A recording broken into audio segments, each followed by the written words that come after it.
Bonjour et bienvenue sur ma chaîne dédiée à la rétro-programmation. Aujourd'hui, je voulais vous montrer, au travers de cette très courte vidéo, un programme écrit en basique de 2 lignes que je trouve génial.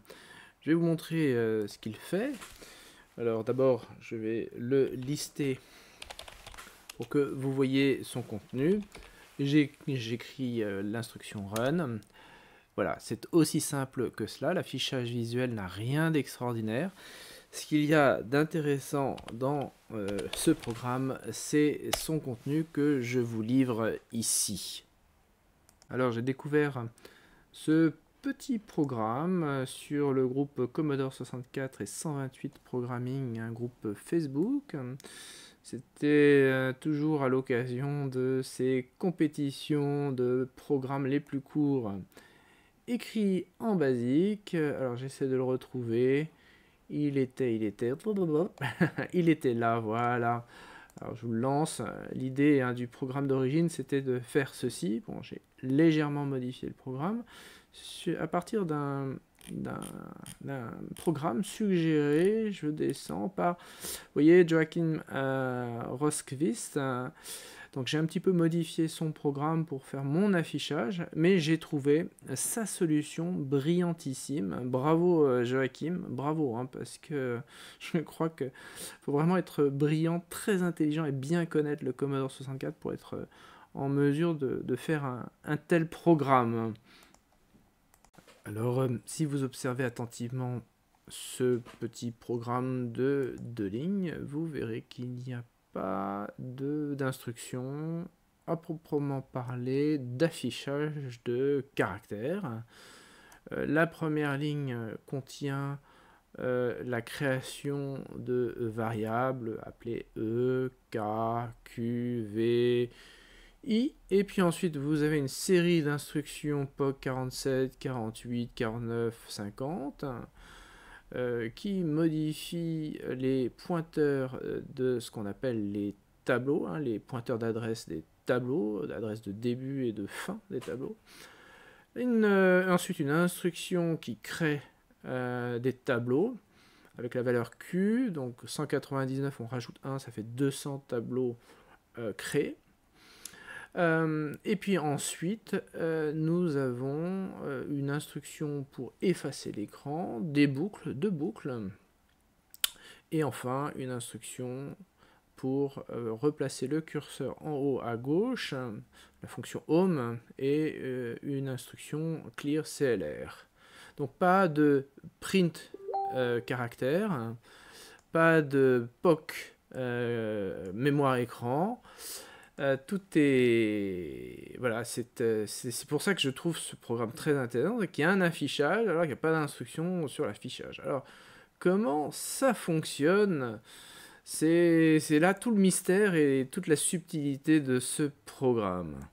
Vous savez certainement qu'un programme écrit en basique est placé à partir de l'adresse 801.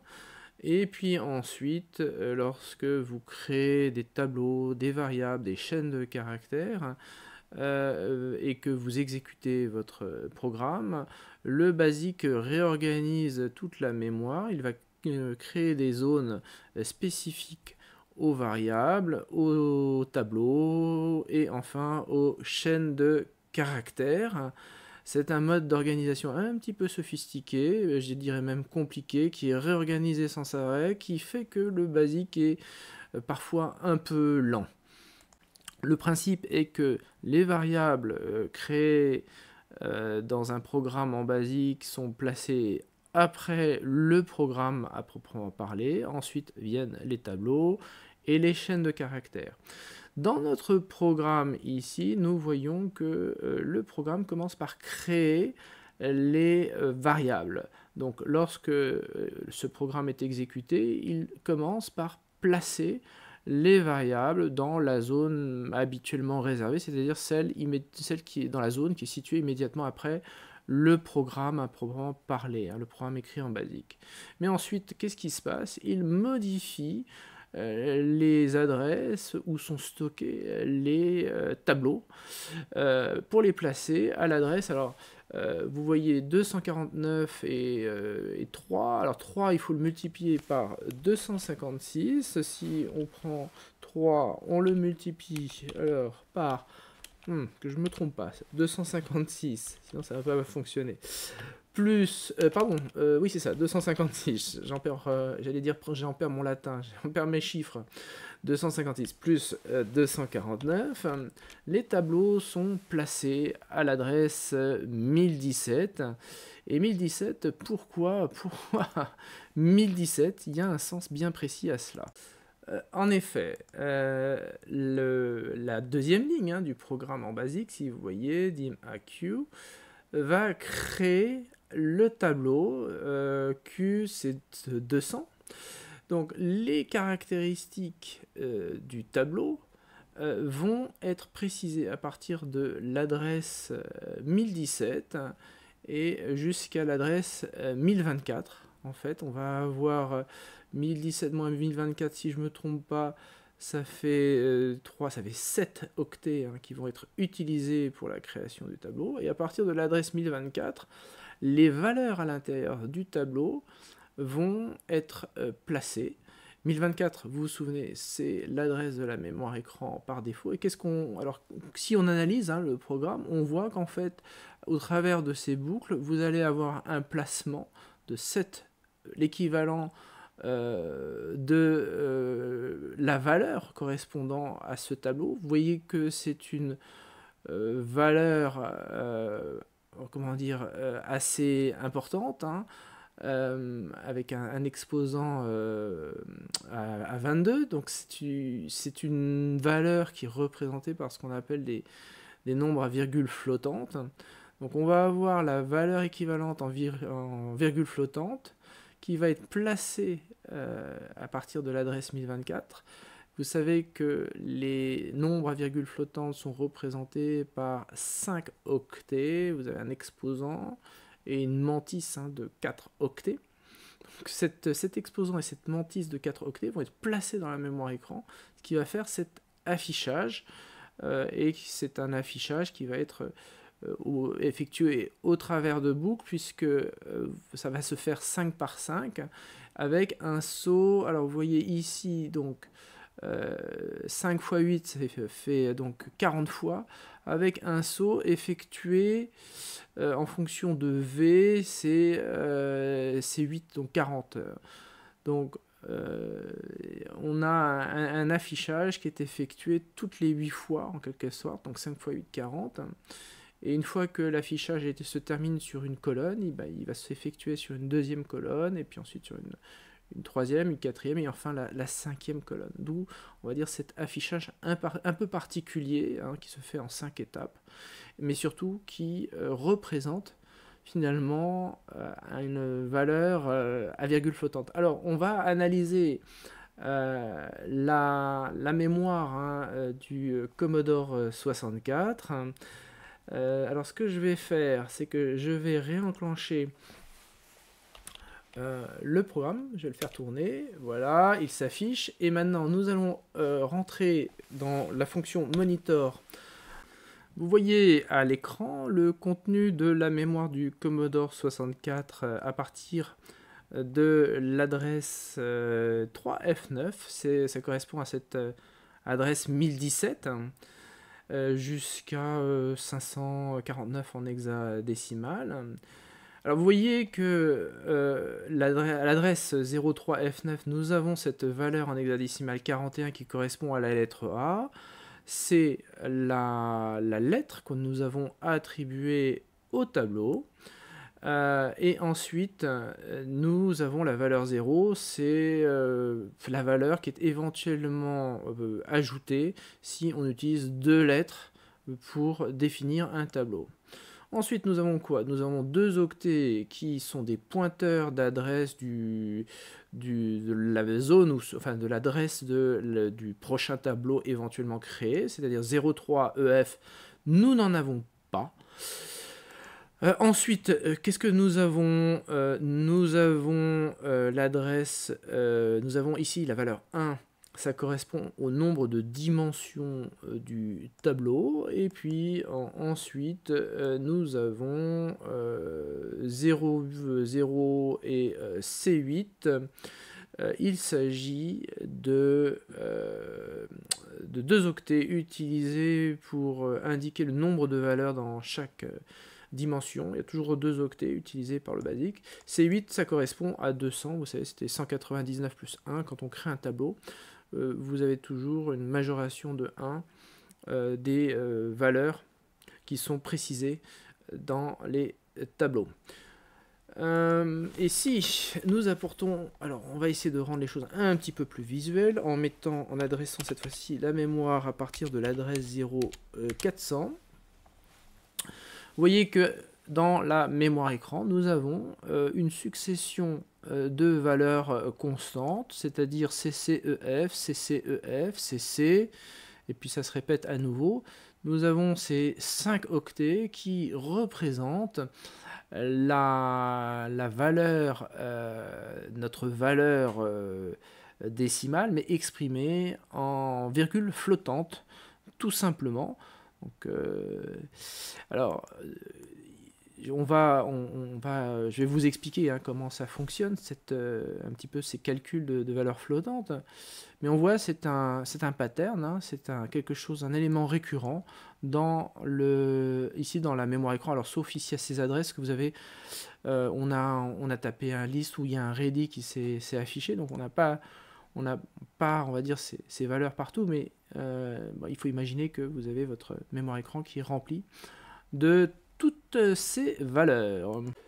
Vous vous souvenez, le programme en BASIC reposait essentiellement sur cette valeur K, définie ainsi par ce nombre assez impressionnant.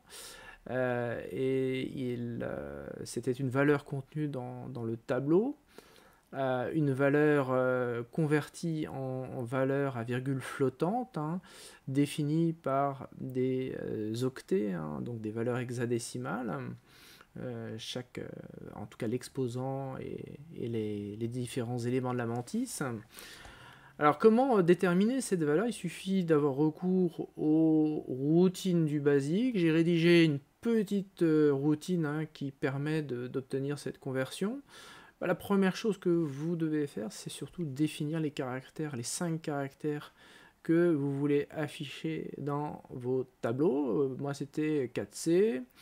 C'était ensuite 6F, 4C, 6F, 4C, etc. Donc une fois que vous avez vos 5 caractères définis, il faut les placer dans ce qu'on appelle le registre FAC1. C'est le registre des valeurs à virgule flottante qui commence à l'adresse 61, qui correspond à ce qu'on appelle l'exposant de la valeur à virgule flottante. Et 65, c'est la dernière valeur de votre valeur à virgule flottante, c'est la mantis numéro 4. Vous avez donc 4 éléments de la mantis. Avec une petite précision ici, c'est à l'adresse 62 qui est le premier élément de la mantis. Votre bit 7 doit toujours être activé, c'est une particularité des valeurs à virgule flottante avant la normalisation I 3 fois E. Voilà, sur les ordinateurs 8 bits, c'est une particularité. Et puis ensuite, il faut définir le signe des caractères. Ici, donc j'ai choisi une inversion, donc j'ai pris une valeur négative. Si vous voulez une valeur positive, il faut placer la valeur 0. Avec une petite précision importante et de taille, c'est que si votre valeur ici et votre exposant est un petit peu faible, vous risquez d'avoir une mantis qui est imprécise à cause des arrondis et donc de ne pas représenter correctement vos caractères. Vous risquez d'avoir des pertes. Moi, c'est pour ça que j'ai choisi une valeur négative, un peu plus de marge de manœuvre avec des valeurs négatives. Et puis aussi, vous avez certainement remarqué voilà, c'était ça en fait. J'ai choisi ça, une valeur négative, ce qui me fait des valeurs inversées. Et puis je place la valeur 0 à l'adresse 70, et ensuite j'appelle la routine qui va procéder à la conversion de ma valeur à virgule flottante. C'est une conversion en chaîne de caractères, et c'est placé à l'adresse 100. Les valeurs, vous faites ensuite un appel à la routine qui permet d'afficher une chaîne de caractères. Cette routine va aller chercher la chaîne de caractères en fonction des valeurs qui ont été placées dans l'accumulateur qui correspond à l'octet de poids faible de l'adresse et le registre Y qui contient l'octet de poids fort de l'adresse. Vous n'avez pas besoin de les indiquer parce que ils sont automatiquement, l'accumulateur et le registre Y ont ces valeurs automatiquement après le recours à cette routine BDD, à l'adresse BDD. Voilà, et puis pour revenir ensuite au basique, j'utilise cette instruction RTS. Alors on va voir ce que ça donne, j'espère que ça va fonctionner. Je lance le petit outil et vous voyez les choses comme moi s'afficher à l'écran, vous devriez avoir. Toc, toc, toc. Voilà, vous avez donc la fenêtre du Commodore 64, enfin l'émulateur du Commodore 64 qui s'affiche à l'écran. On fait un 649 152. Et voilà, et là j'ai ma valeur qui apparaît à l'écran. Alors si maintenant j'active le moniteur de mon émulateur, vous devriez voir la fenêtre s'afficher à l'écran.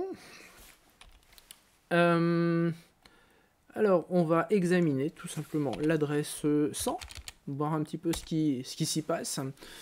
Et vous voyez ici la chaîne de caractères s'afficher. Voilà. La vidéo est terminée, j'espère qu'elle vous a plu et je vous dis à bientôt.